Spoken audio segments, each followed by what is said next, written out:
Alors, Monsieur le Président, que je voudrais que l'on commence par parler, que j'ai pris quelques... En fait, ce qui est très intéressant, on commençait à en parler entre Edou, Dolizy, Owando, sur cette éducation et cette enfance. Vous parlez déjà de 3 choses et j'aimerais que vous avez dit, il y avait ces professeurs, ces éducateurs, etc. Mais vous dites quelque part, et c'est vraiment là, vous dites qu'il y avait 3 choses principales quand c'était la colonisation: l'administration, l'Église et les concessionnaires. Exact. Les concessions. C'est exact. Voilà. Alors, juste ceci, vous dites, à un moment donné, on nous a appris la francité à coups de fouet, et vous dites, on vous faisait chanter, la France est belle, son destin est béni, vivons pour elle, vivons unis. Voilà. C'est cela. Alors, en fait, est-ce que c'est, au fond, il y a eu les avantages et les inconvénients? Je voudrais que vous nous le disiez aujourd'hui avec le recul.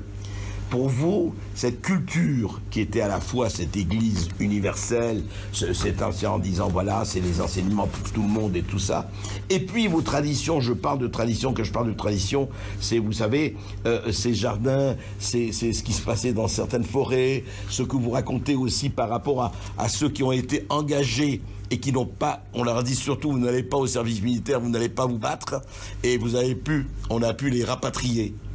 C'est voilà. Exact. Alors, mais on ne va pas reparler. On n'a pas le temps de parler de toute la colonisation. J'ai dit non.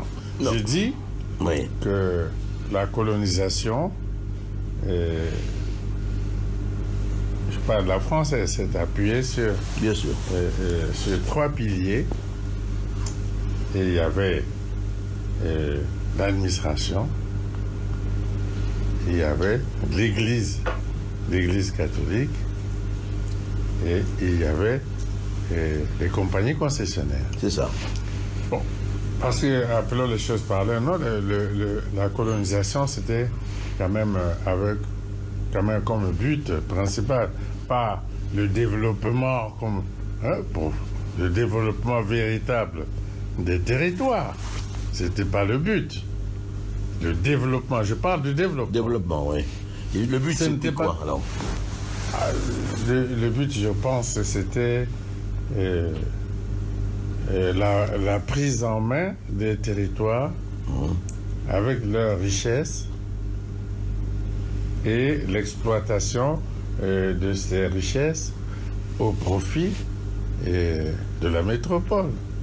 Bon, j'étais jeune au collège et à Dolizy. Nous voyons passer des trains. On s'amusait à compter les wagons. On s'amusait à compter les wagons. Et nous arrivait des jours où on comptait une 50aine de wagons tirés par une locomotive, des wagons de bois, de grumes. C'était même pas des sillages, c'était des grumes, parfois 50 wagons qui passaient sous notre nez à Dolizy et à destination de Pointe-Noire pour l'exportation. D'autres matières premières aussi. C'était le but. Et puis, les compagnies concessionnaires, et celles qui exploitaient le nord du Congo, par exemple, amenaient des marchandises. Et les populations avaient quand même besoin d'un peu de pétrole, d'un peu de savon, de pagne, je ne sais pas, de lampes tempête, des choses comme ça, qui étaient vendues. Il y avait des bateaux qui partaient du Brazzaville pour le nord du Congo. En retour, ces bateaux revenaient avec des matières premières. Oui. Ce qui a justifié la construction du chemin de fer. C'est pour Le transport, c'est C'était l'économie, enfin la gestion de l'économie. C'est la gestion de l'économie. Donc, il y avait cette administration qui faisait travailler ces populations, presque gratuitement.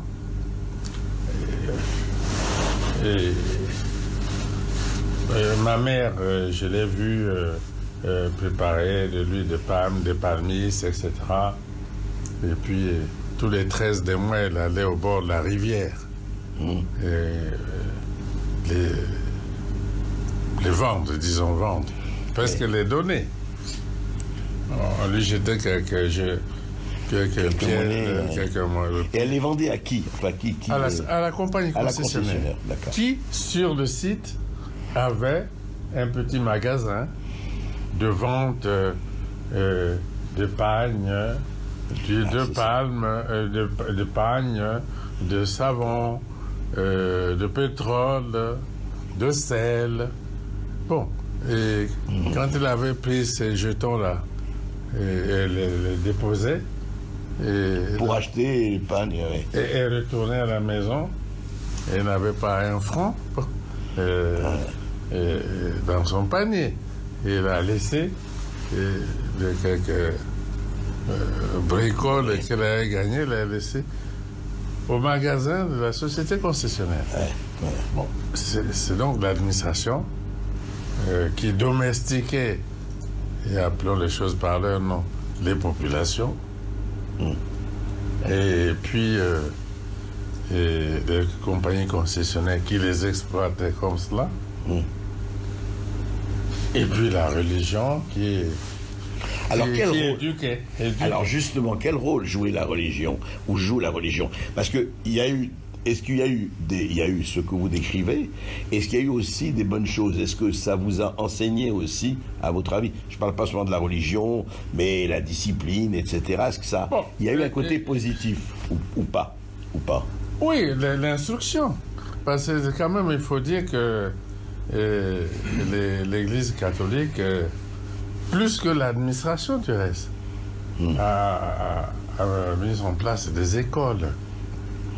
Qui a appris, c'est elle qui a appris à lire et à écrire. Et a mis en place des écoles, a formé... C'est l'Église qui a fait les écoles. Plus même que l'administration. Je prends un pays comme la République démocratique du Congo. Je crois que même ici, chez nous, l'enseignement était confié à l'Église. L'enseignement. Et l'administration avait confié l'enseignement à l'Église. D'accord. Qui a formé, qui a instruit d'abord à la base et a formé à travers ces écoles des cadres de grande valeur. Il y a eu l'éducation. C'est ça. L'enseignement, disons-le comme ça. Qui était un aspect positif. Oui, quand même, parce qu'on a formé des cadres. Ouais. Mais dans le fond, c'était quand même une espèce de domestication de l'ensemble des populations. Alors justement, c'est très intéressant parce que dans votre livre, dans le début de votre livre, vous parlez de cela. Et il y a aujourd'hui, je fais des allers-retours entre évidemment les années 50, 60 et 2022 où nous sommes, parce que vous avez justement tout ce recul et été aux affaires que vous avez été. Et c'est très intéressant parce que vous parlez en même temps, justement, de ce côté, comment vous dire, qu'elle a joué, alors justement, avec l'Église et pas contre, etc., le côté des rituels, je parle d'une certaine magie, voilà, des traditions, je dirais pas animistes, mais enfin, qui existent toujours en Afrique. Les valeurs culturelles. Les valeurs culturelles, voilà. Valeurs culturelles, oui. Et on peut dire que bon, ce matraquage n'a pas tout détruit. Il y a eu quand même, quelque part, un peu de résistance, puisqu'on a gardé jusqu'aujourd'hui. Oui. Jusqu'aujourd'hui. Et quelques valeurs culturelles. Et quelles sont-elles, ces valeurs culturelles, justement, Monsieur le Président? Bon, l'initiation, dont je ne veux pas parler, parce que des organisations secrètes ont leurs règles. Et moi, je suis notable. J'étais initié, j'avais peut-être 5-6 ans. Oui. Et puis, j'ai évolué aussi dans ce milieu au contact des anciens et des enseignements. La sagesse, la philosophie. Des anciens. Des anciens, oui. Et ça se transmet encore. Écoutez, imaginez que nos sociétés anciennes, nos sociétés traditionnelles, chez nous, il n'y avait pas la prison. Ça n'existait pas. Il n'y avait pas la prison. Vous voyez, nos sociétés ont fonctionné sans la prison. Et était basée simplement sur l'éducation et le respect des règles. Le respect des règles. Et chacun respectait les règles. Respecter les règles. Et quiconque ne les respectait pas redoutait le mauvais sort. C'était pas la prison, mais le mauvais sort. Il comme par hasard, il rencontrait le mauvais sort. Il était puni. Et il était dit que, ben, vous voyez, celui-là, il n'a pas voulu respecter les règles. Il n'y avait pas de prison. Nos sociétés ont fonctionné sans prison. Mais le respect rigoureux des règles. Aujourd'hui, on parle de corruption, on parle de vol, et on parle violence, tout. Bon, nous avons grandi dans des villages où on ne connaissait pas la clé. On ne fermait pas à clé quelque chose. Ah oui, aucune porte n'était fermée à clé. Aucune porte n'était fermée à clé. D'accord. C'était notre éducation. Aucune porte. Personne ne pouvait penser qu'on pouvait voler. Quelqu'un voyageait, il tirait sa porte, il mettait un bois en travers à l'extérieur, c'était fermé. Et puis, il pouvait voyager et revenir. Il ouvrait sa maison et n'avait aucune... Il n'y avait pas de clé. C'est l'éducation. De génération en génération. C'était ça l'éducation. Il était interdit de toucher à ce qui appartenait à autrui. Et d'ailleurs, dans votre livre, enfin, c'est très... Votre mère qui vous dit, maintenant que tu es président... Absolument. Absolument. Ouais. Parce que c'était la règle. Et ce qui appartient à autrui, il ne faut pas toucher. C'est ça l'éducation. Et c'est dans des cercles d'initiés que ces principes étaient inculqués aux jeunes initiés, surtout les notables, de génération en génération. Et est-ce que vous pensez que cette Afrique de l'initiation, enfin, en tout cas, existe encore ou c'est fini? Oui, elle existe encore. Existe encore. Malheureusement, je ne pourrais pas vous amener au temple. Mais oui. si vous arrivez vous allez dans nos villages, vous rencontrez des notables. Des initiés. Des initiés. D'accord. Qui fonctionnent selon ce régime. Et est-ce que vous pensez que justement, alors là, m'intéresse beaucoup d'avoir de votre avis d'aujourd'hui, de président, d'homme de foi, est-ce que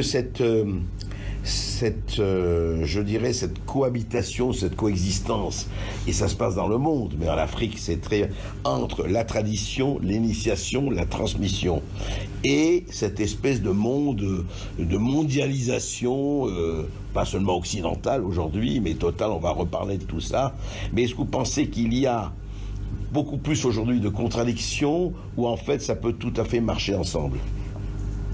Bon, je ne sais pas si je suis pas sûr que cela pourrait marcher ensemble, parce que les buts poursuivis ne sont pas les mêmes. Les buts poursuivis ne sont pas les mêmes. Et il y a des organisations qui poursuivent les buts d'enrichissement à tout prix, Mais quels que soient les moyens employés, il y a Les rentabilités, les profits. Bon, dans les autres ordres, ce sont des règles de droiture, de morale, de vie, même simple, mais rigoureuse. Je ne crois pas que les buts soient les mêmes. Oui, les buts sont sûrement pas les mêmes. Les buts ne sont certainement pas les mêmes. Oui. Le problème, c'est effectivement, ça se mélange. Bon, ça cohabite, mais les buts ne sont pas les mêmes. Alors, les buts ne sont pas les mêmes. Alors justement, vous racontez un peu votre adolescence, et c'est très intéressant, on en a parlé hier un tout petit peu, quand vous racontez que pieds nus et en short, vous alliez faire vos 100 km entre Edou, mon village, et Ouando. Ouando, aujourd'hui, Fort-Roussé à l'époque, sous la colonisation. Voilà. Oui. Et en fait, est-ce que ce goût de l'effort, c'était naturel? C'est-à-dire, tous les garçons de votre âge de l'époque, c'était pas un problème de dire, allez, on va faire tant de kilomètres à pied, c'est comme ça, c'est normal, c'est la vie. Bon, c'est malheureux à dire, mais c'est pas tout le monde qui avait fait ce choix. Bon, nous sommes entrés à l'école en octobre 49. On était une vingtaine de tous les âges. Ouais. Au CP1, mais de tous les âges. Et vous aviez 6 ans, enfin à peu près. 6-7 ans. Peut-être. Ouais. Bon, je dis souvent 7. Et parce que 4 ans après, j'en avais peut-être 11. Alors, mais tous ne sont pas partis. Au moment de faire les 100 km, tous n'avaient pas la volonté de le faire. Tous n'avaient pas la volonté de le faire. Et nous sommes partis, on était une demi-douzaine seulement. Ah d'accord. Les autres sont restés. Et ils sont au village. Et quand je vais dans mon village, ils sont paysans au village.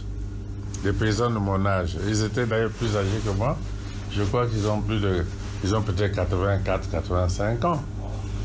Je les retrouve au village. Dans mon village. Je les retrouve là-bas. Et puis bon, on se remet ensemble.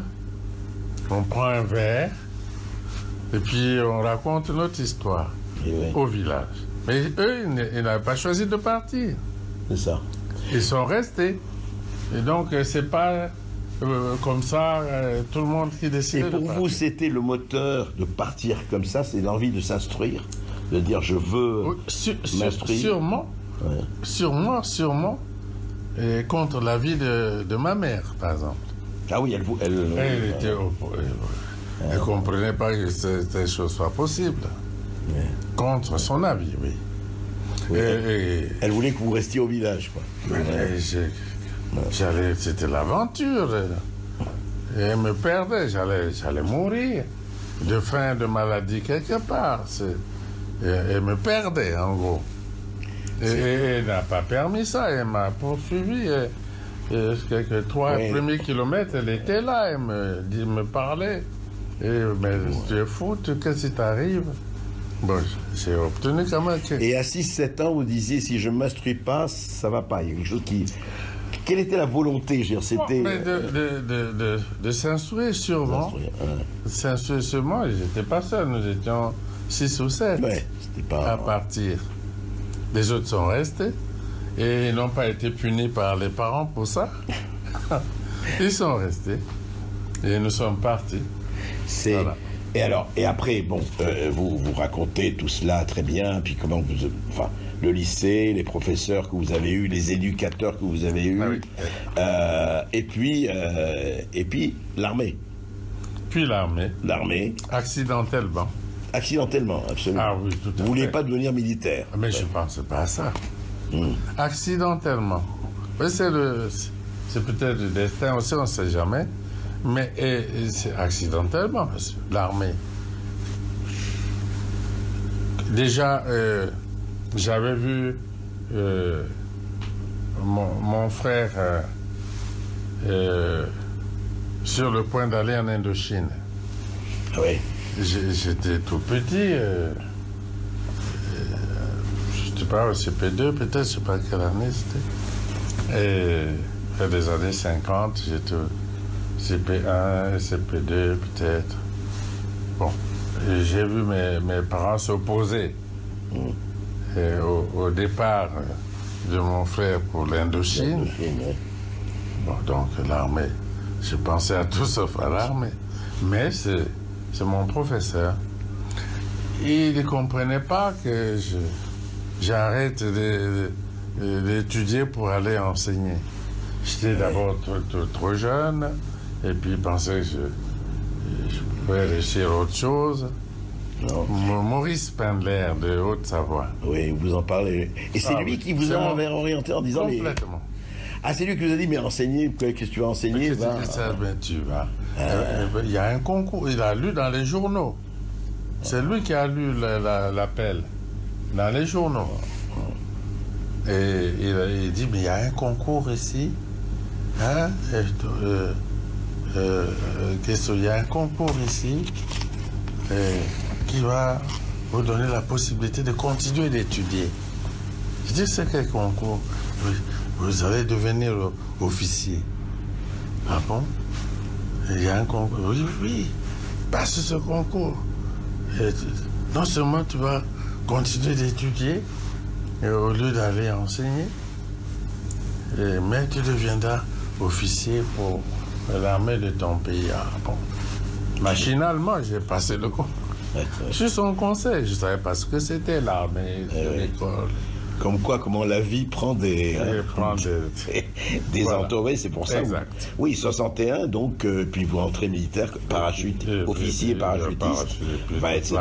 Toutes ces années. Oui, toute l'aventure. Toute l'aventure, absolument, qui commence. Jusqu'au grade de général aujourd'hui. Général. Ah bien oui. C'est mieux que doyen, général. Hein. On avait ça en dehors de... Non, mais c'est... Alors, dites-moi, et les idées... Alors, justement, c'est intéressant, parce que vous avez fait partie de cette génération qui était la génération des révolutionnaires. On se rappelle, Bandung, le tiers-monde, les engagés Amérique du Sud, Afrique, Asie, tout ça. Et vous avez été complètement là-dedans. C'est quoi? C'était le souci d'égalité, de justice. Qu'est-ce qui vous a séduit dans ces idées révolutionnaires de l'époque? Je parle des années 60. La libération tout court. La libération. Oui, tout court. Eh bien, jusqu'aujourd'hui, les peuples aspirent à la libération. Les peuples veulent vivre libres, en coopération avec d'autres, des échanges, avantages réciproques. C'est pas plus que ça. Libération nationale. Tous les peuples aujourd'hui aspirent à cela. C'est pas fini. C'est clair. C'est clair. C'est pas fini.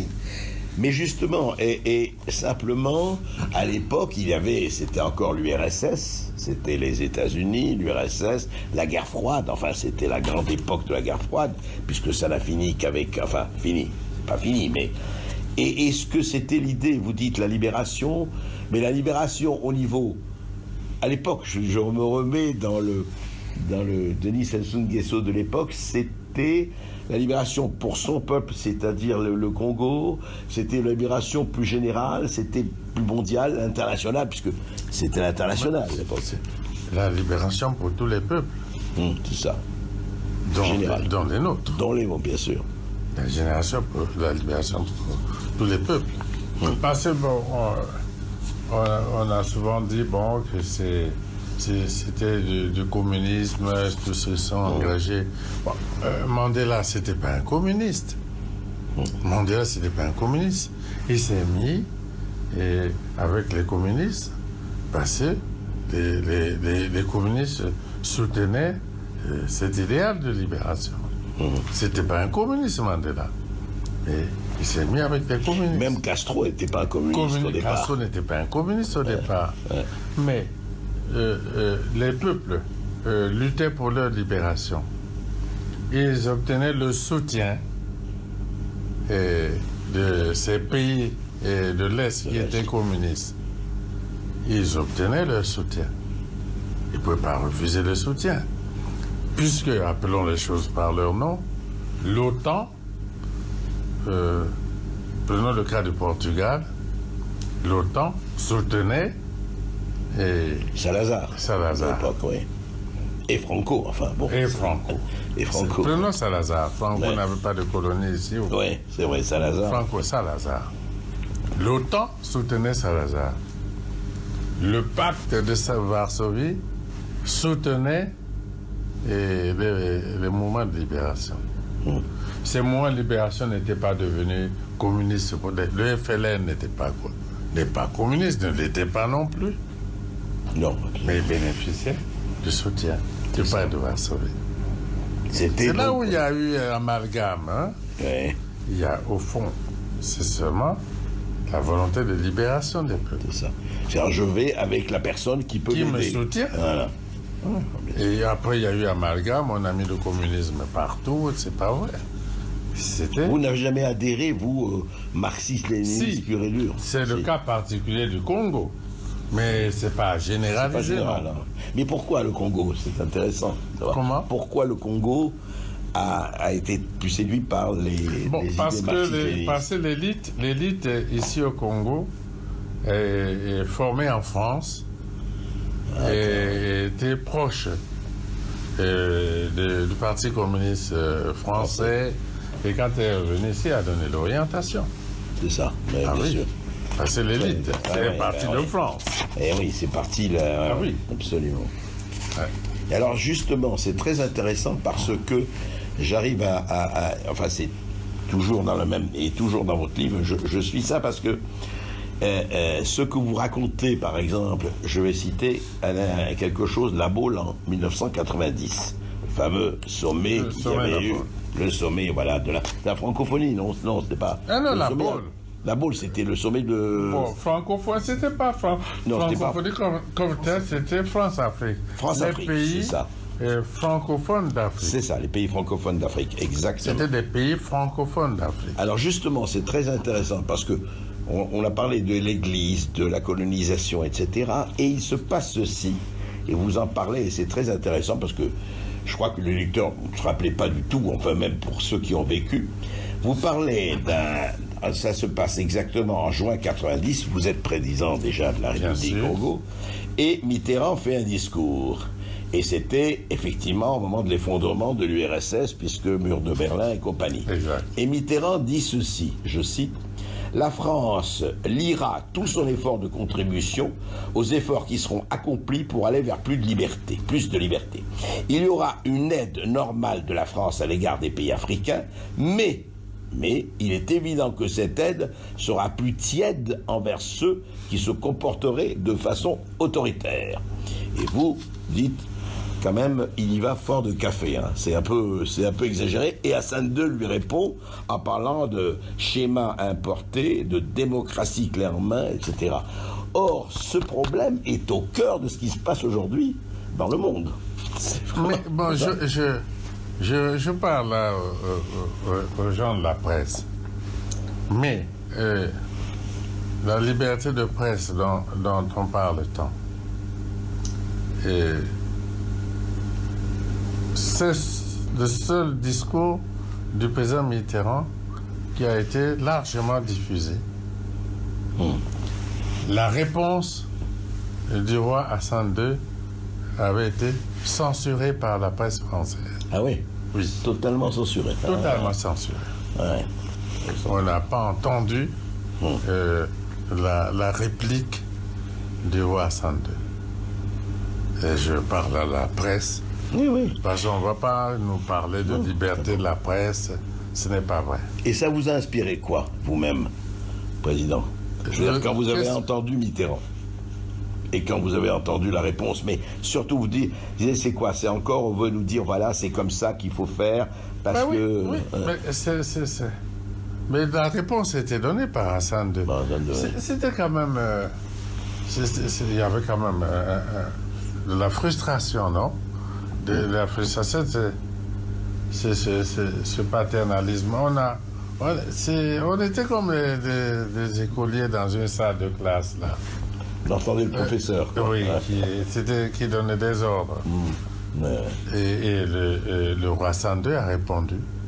La presse française a censuré le discours d'Hassan. D'Hassan II, oui. Oui. Ouais.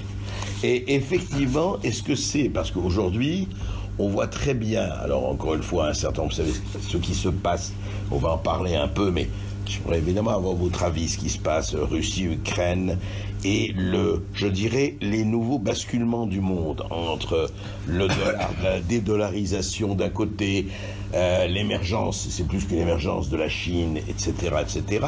Et on a l'impression qu'on dit, écoutez, c'est très bien, mais pourquoi voulez-vous absolument que nous le développions uniquement de la façon dont vous, l'Occident, alors il y a des bonnes choses, mais on ne veut pas se développer comme vous, on veut se développer aussi différemment. Est-ce que vous êtes, vous, sur cette ligne?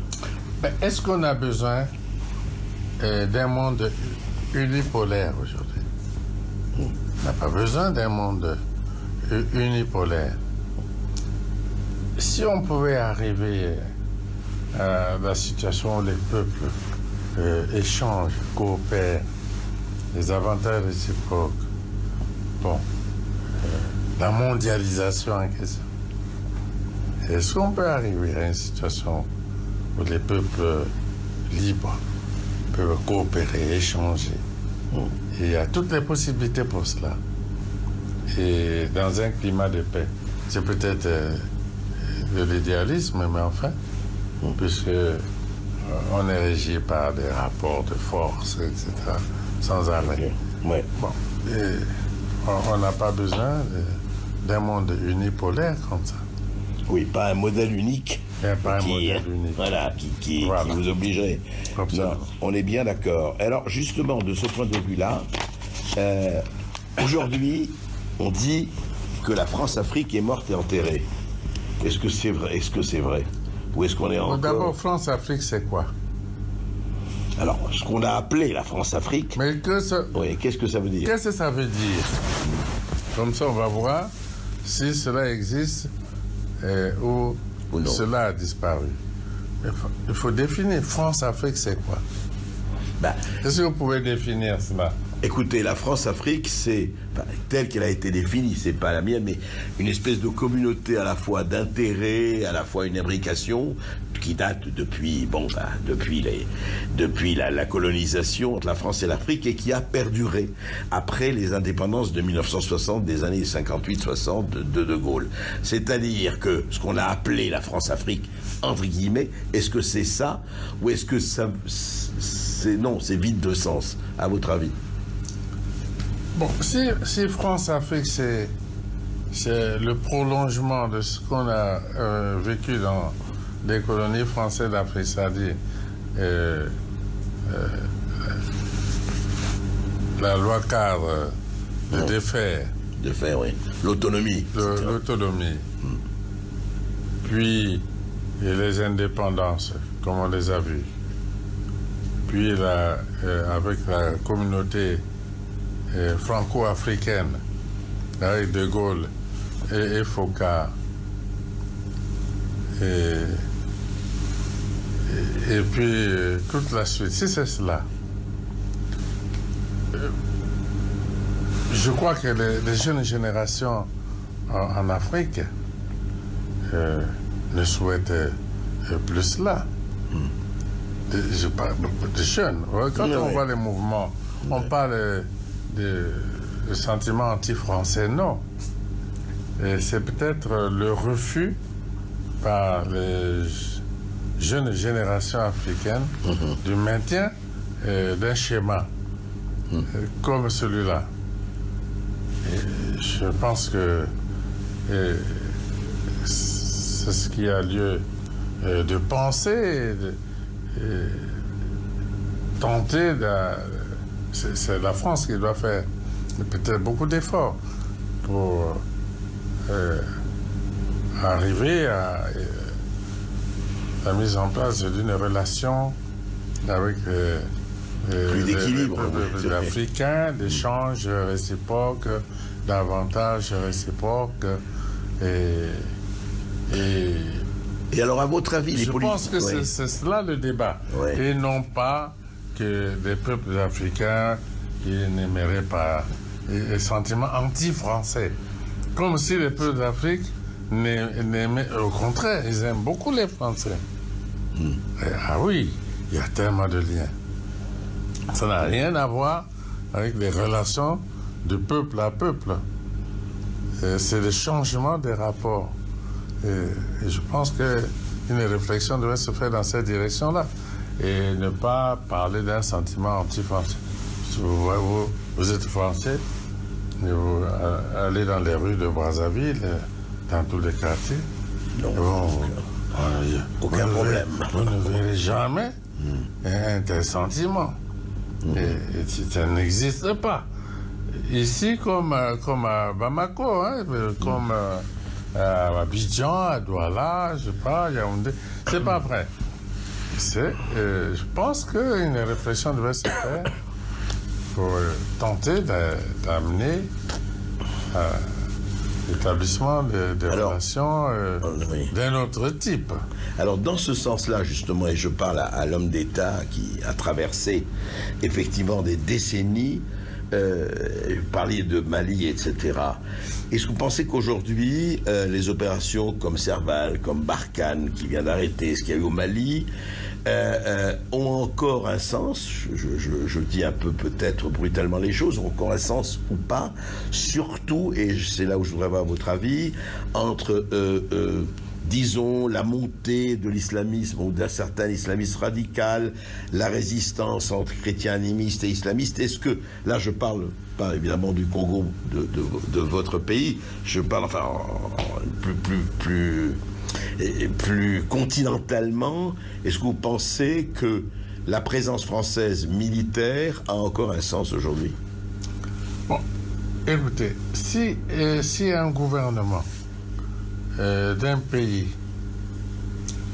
passe des accords avec un autre gouvernement pour combattre un ennemi commun, je ne vois pas comment cela pourrait s'arrêter. Ça ne s'arrêtera jamais. Ça existait depuis la nuit des temps, cela continuera toujours. On est contre le terrorisme, contre le djihadisme, etc. Un gouvernement, quel qu'il soit de Bamako d'ailleurs, ou du Congo, etc., contacte un autre gouvernement qui combat le même ennemi. Nous mettons nos moyens en commun pour cela. Et je ne vois pas comment cela devrait s'arrêter. Donc il y a une tension, il y a une lutte, il y a des guerres. Il faut les assumer. Il faut les assumer, mais c'est seulement dans le cadre de ces nouveaux rapports entre États et entre peuples. C'est ça. Voilà. Mais c'est parce qu'il y a comme un grain de sable, non, dans le mécanisme. Oui, même plusieurs grains de sable, si je peux me permettre. Je ne dis pas cela. Non, mais c'est parce qu'il y a comme un grain de sable. Et c'est quoi? Qu'est-ce qui s'est passé? Mais peut-être que les jeunes générations aujourd'hui n'acceptent pas que les forces qui veulent le statu quo, hein, du néocolonialisme ou du paternalisme, des jeunes, c'est souvent les jeunes, ils ne sont plus d'accord. On peut faire l'effort, non? D'aller vers les formes nouvelles de relations entre les États d'Afrique et les autres. Je crois que les jeunes se battent pour obtenir cela. Et en tout cas, ils le montrent, c'est sûr. Et est-ce que les politiques que vous rencontrez, vous parlez beaucoup dans votre livre de tous les hommes politiques que vous avez rencontrés, d'ailleurs, c'est passionnant parce que ça va de Mao à Macron en passant par Nelson. Oui, bien sûr. Et à votre avis, est-ce que les politiques, je dirais, que vous rencontrez... Vous parlez des Africains? Alors, je parle des Africains et des Français. Est-ce que les politiques africains, alors je ne veux pas généraliser, mais enfin, est-ce qu'ils ont pris conscience de ce que vous avez pris compte de ce que vous décrivez? Je pense que oui, parce que je ne vois pas comment quelqu'un pour être dirigeant dans un pays sans tenir compte de l'opinion dominante dans le pays? Je pense que oui. Il reste le travail à faire de relations de la France avec les dirigeants et les peuples. Et je crois qu'il y a beaucoup de travail à faire. Et la France, on parle des autres puissances, la Chine, la Russie, oui, les États-Unis, la Turquie, etc. Bon, mais il y a un avantage considérable. L'Europe, l'Afrique. C'est le continent le plus proche de l'Afrique, géographiquement. C'est le plus proche. C'est celui qui a le plus de passé historique avec l'Afrique, des relations diverses. C'est celui qui a la langue. Les langues. Les langues, oui, non, mais c'est vrai. Les langues. C'est vrai. Toutes les langues. C'est vrai. Et puis les diasporas. Et il y a de quoi faire, non? Je pense qu'il y a de quoi faire. Donc l'Eurafrique, en tout cas, a un avenir. Comment? L'Eurafrique aura un avenir. Si on met en place de nouvelles règles de jeu, de coopération. Et l'Afrique est ce continent vierge qui a les terres, qui a les forêts, qui a l'eau, qui a les mines, qui... Bon. Toutes les richesses du sous-sol aussi, enfin tout, oui. Tout est... Bon. L'Europe est là à côté. Qu'est-ce qui empêche que l'on établisse des relations de coopération saine et que les gens n'aient pas toujours le sentiment d'être dominés ou de recevoir éternellement des leçons, etc. On peut faire autre chose. C'est vrai. Mais oui, vous avez parlé vous-même, Monsieur le Président, des conflits d'intérêts. Et les conflits d'intérêts sont énormes. On voit très bien aujourd'hui, enfin moi je suis mais dans un certain nombre de pays, quand même on voit l'éruption et on comprend enfin la puissance de la Chine, pour ne parler que d'elle, mais il n'y a pas que la Chine, bien sûr. Est-ce que, la question que je me pose en fait et que j'ai posée, c'est qu'on a souvent dit, mais peut-être ça a tort, mais on a souvent dit, vous avez l'avantage de la Chine et certains autres pays ne vous demandent pas comment vous gouvernez votre pays, votre régime interne. Eux font du travail, font des échanges, font des accords, mais ils ne vont pas vous donner, on revient au discours de Mitterrand à la Baule, oui, mais il faudrait que vous soyez comme ça, que vous gouverniez comme ça. Est-ce qu'il n'y a pas quelque chose, tendance qui dit, oui, ben écoutez, hein, occupez-vous de nos affaires et voilà. Mais cher ami, l'histoire du monde, nous sommes là, à Brazzaville, hier, au Brésil, et les gens sont entrés dans des bus, et les militaires, les policiers, je ne sais pas quoi d'autre. On reproduit à Brasilia ce qu'on a vécu au Capitole à Washington. Washington, oui. Bon, à ce moment-là, on peut se poser des questions de savoir qui a des leçons à donner aux autres peuples. Donc, on est quand même... il y a une période de trouble. C'est clair. Une période de trouble véritable. Et pourquoi, donc, si on n'a pas atteint la perfection quelque part, qui a donc le droit de donner des leçons aux autres peuples matin, midi, soir? Voilà la question. En leur disant, c'est comme ça que vous devez être pour être des gens bien, quoi. Bien. Mais pourtant. Alors, justement, votre sentiment, et après on va revenir à vous et à l'Afrique, mais j'aimerais vraiment avoir vos sentiments sur ce qui se passe, parce que l'Europe est extrêmement, non pas divisée là-dessus, mais enfin, l'Europe est bouleversée actuellement, je parle au sens le plus strict du terme, économique, militaire, haute, par ce qui se passe en Ukraine, enfin, la guerre, on peut dire, Russie-Ukraine.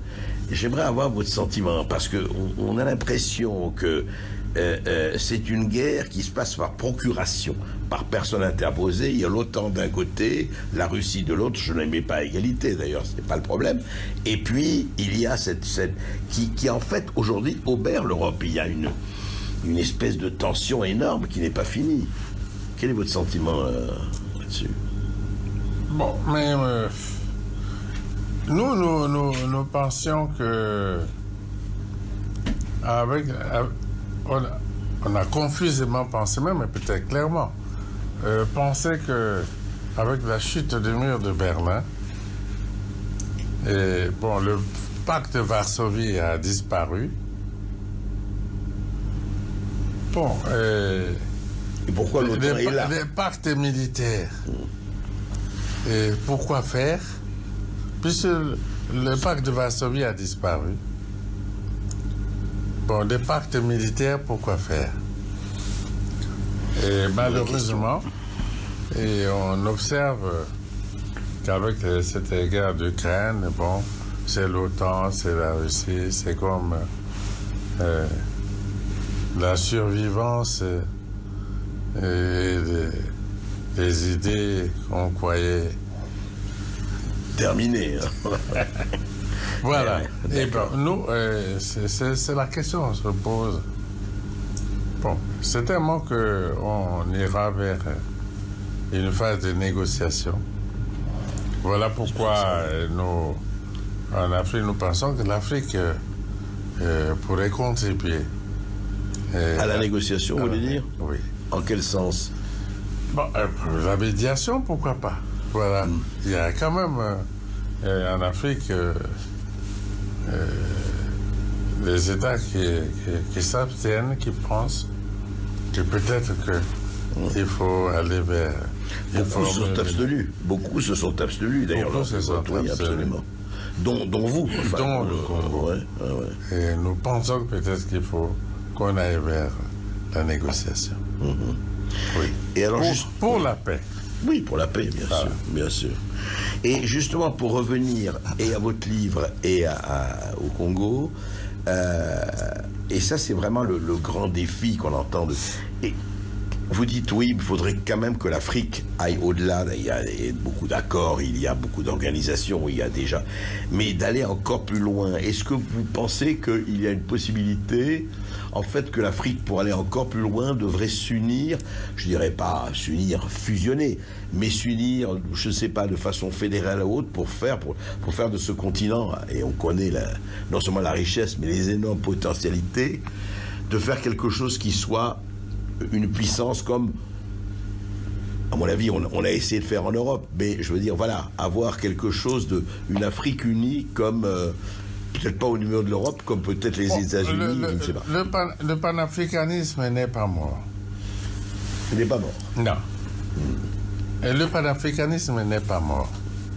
Et nous venons de prendre en Afrique des décisions très importantes. Par exemple, le fait d'avoir décidé de la zone de libre-échange continentale africaine. Et c'est une décision historique. Et c'est vrai qu'il nous manque les infrastructures. Et il n'y a pas de route, il n'y a pas de chemin de fer, il n'y a pas d'électricité, et bon, il n'y a pas de fibre optique partout. Mais enfin, si le jour où nous aurons ces infrastructures-là, et il y aura une zone de libre-échange continentale africaine, qui aura 2 milliards de consommateurs dans moins de 30 ans. 2 milliards. Oui. Il y aura 2 milliards de consommateurs africains dans moins de 30 ans. En réalité, dans 28 ans. Oui, ce qui est demain. C'est pas loin. Non, c'est pas loin. C'est pas loin. Et il y aura, même si on ne réussit pas à faire des États, un gouvernement continental comme d'aucuns l'ont, il y a des panafricanistes qui ont souhaité cela. Oui, bien sûr. Un gouvernement continental, même si on ne réussit pas ça, des États avec une zone de libre-échange continentale, africaine, des voies de communication, chemin de fer, routes, aéroports, etc., l'électricité. Parce que l'Afrique n'a pas l'électricité. C'est le seul continent au monde qui n'a pas l'électricité. Et pourtant, le potentiel est énorme. Rien que dans le bassin du Congo ici. 40 000 mégawatts d'Inga, 20 000 mégawatts, toujours sur le fleuve Congo, entre la RDC et le Congo, à Tomba Manyanga. Et on a des possibilités énormes. Même s'il n'y a pas de gouvernement continental, si nous réussissons en Afrique, la zone de libre-échange continentale avec des infrastructures de communication, l'énergie, il se produira quelque chose. Et ça peut se faire, comme vous dites, dans les décennies qui viennent. Bien sûr, mais bien sûr. Et je l'ai dit dans ma déclaration à Washington, lors du sommet Afrique et États-Unis d'Amérique. On ne peut pas aller au développement sans infrastructure, sans électricité. Voilà. C'est vrai. Et juste une question par rapport et à vous, etc. Quand on parlait, vous avez parlé de votre mère et vous parliez justement de ce bien commun et de ce bien collectif. Je voulais savoir, parce que vous en parlez à la fin et c'est très intéressant, quel est vraiment, parmi les chefs d'État, parmi les gens que vous avez rencontrés des années et des années, quels sont les personnages qui vous ont vraiment le plus, je dirais pas impressionné, mais le plus touché, au sens à la fois de l'homme d'État, à la fois de l'homme, de l'humain, etc. Parmi ceux que vous avez rencontrés. Vous voyez, je ne dis pas qui vous critiquez, je dis qui vous avez apprécié. Non, je cite quelques faits. Oui.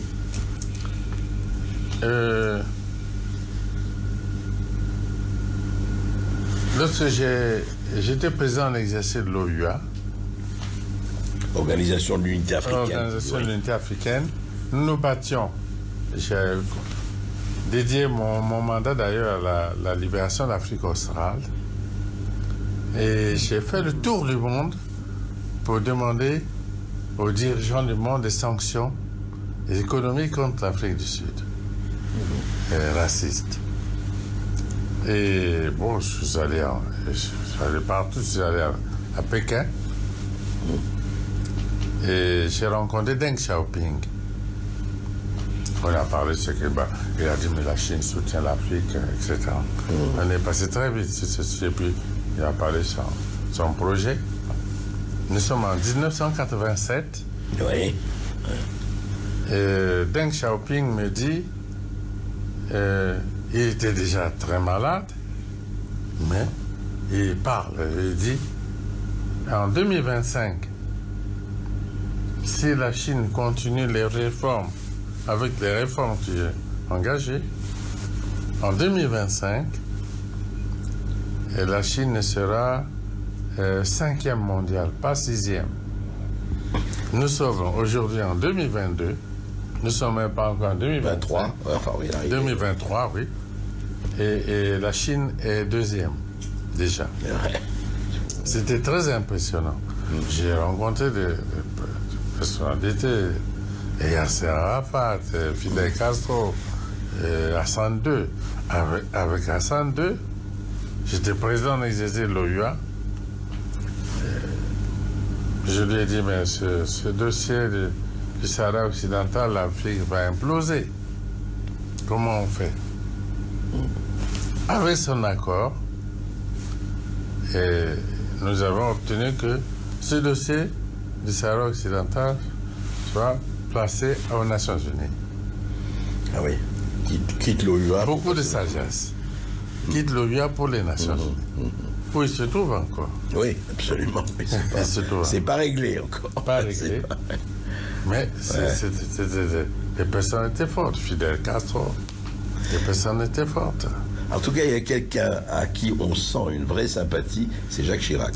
Jacques Chirac, c'est mon frère. Ouais. C'est mon ami. Et bon, à dire vrai, parlons pas de Charles de Gaulle, parce que c'était déjà... Oui. C'était des analyses géostratégiques, etc. Il n'y avait pas beaucoup de sentiments là-dedans. Hein. C'était de la géostratégie. Ouais. Mais Chirac... C'était le cœur un peu. Chirac, il y avait la vérité, le sentiment.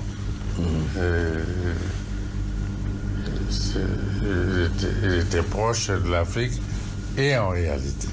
Oui, vous voulez dire que c'était pas déguisé, c'était pas déguisé. C'était pas déguisé.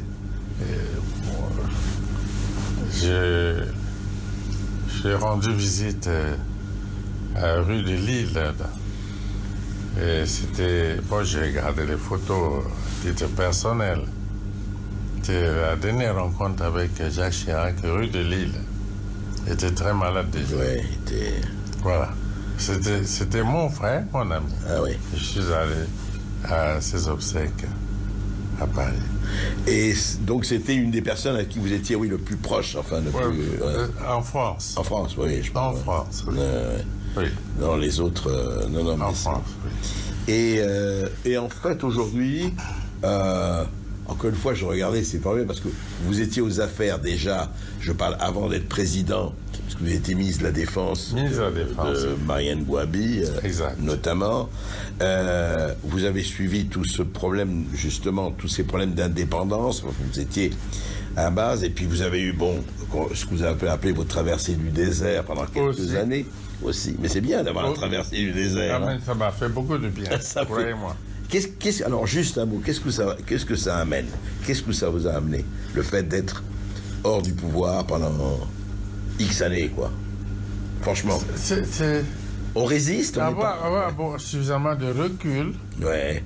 Je suis resté 2 ans dans mon village, coupé de Brazzaville et du reste du monde. Vous n'avez pas bougé de votre village pendant 2 ans? Non, pendant 2 ans. Ouais. Puis, j'ai quitté mon village.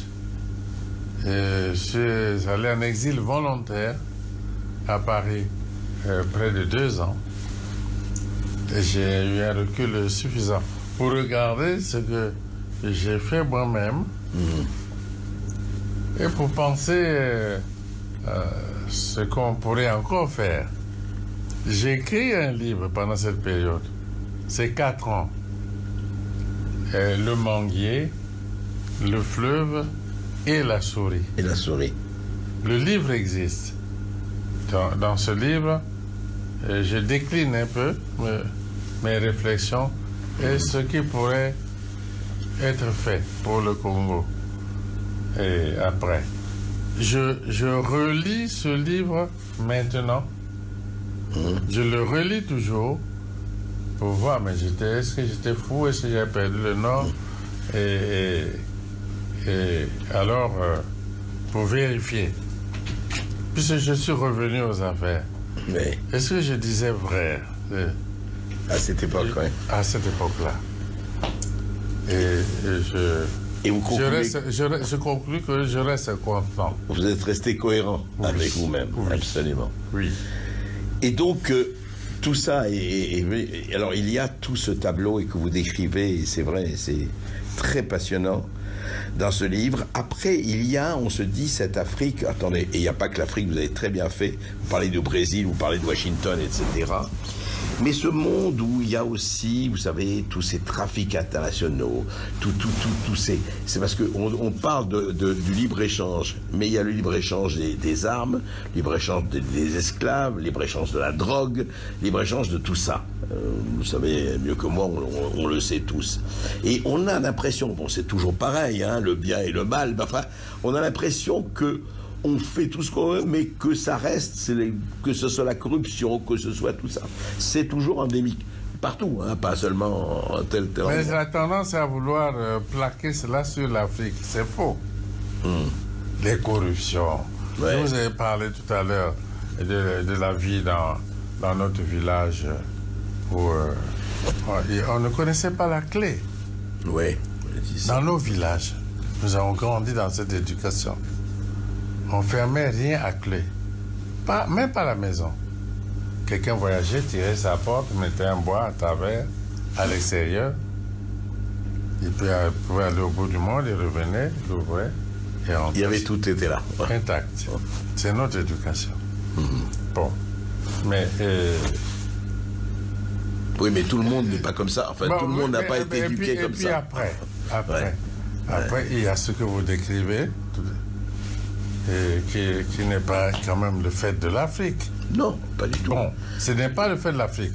On a tendance à vouloir plaquer cela sur l'Afrique et moi je suis opposé. Ce n'est pas l'Afrique. Et puis ce n'est pas l'éducation que j'ai reçue dans ma famille. Et d'autres enfants africains. Parce que nous, on ne connaissait pas le coffre-fort, la clé, les ceci, les corruptions. Ça n'existait pas. Bon, mondialisation, mais tous ces méfaits que vous décrivez là sont à l'échelle du monde. Absolument. Puis c'est les rapports de force.